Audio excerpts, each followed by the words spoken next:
সালিম খান বা ওনার পরিবার নয়। বাংলাদেশে যা দেখছি আমরা কিছুদিন ধরে যে ভিডিওসগুলো আসছে, এটা সত্যি খুব দুঃখজনক। আমার মনে হয় কি বিশেষ খুব একটা আমি বলতে পারবো না, কারণ এটা পুরোপুরি একটা দেশের ব্যাপার। আমার মনে হয় না আমার বিশেষ কিছু বলা উচিত। এটুকু চাই যে বাংলাদেশে আবার শান্তি ফিরে আসুক, মানুষ যেন আবার শান্তিতে থাকতে পারে এবং যেই ভালোবাসা নিয়ে বা যেই আনন্দ নিয়ে আবার বাঁচতে নিজেদের সঙ্গে, সেই যেন শান্তির আবার যেন ফিরে আসে।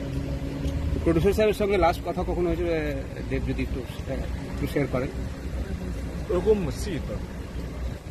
কবে হয়েছে সেটা এখন মনে নেই, কিন্তু যে দৃশ্যগুলো কালকে রাত্রে আমাদের কাছে এসছে বা যে ছবিগুলো, বা ইনফ্যাক্ট আমি তো বিশ্বাসই হচ্ছিল এরকম কিছু একটা হতে পারে, কিন্তু যখন সত্যি শুনলাম যে না এটা হয়েছে, এবং শুধু ওনার জন্য নয়, মানে পুরো বাংলাদেশের জন্য আমার মনে হয় সত্যি একটা খুব কঠিন সময় দিয়ে যাচ্ছে।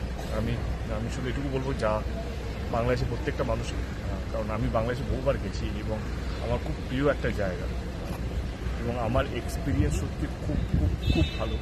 এবং শুধু বাংলাদেশও নয়, অনেক বাংলাদেশিরা আছে যারা বিদেশে থাকে, মানে সে আমি যেতে বেড়াতে যাই বা লন্ডনে হোক বা আমেরিকায় হোক,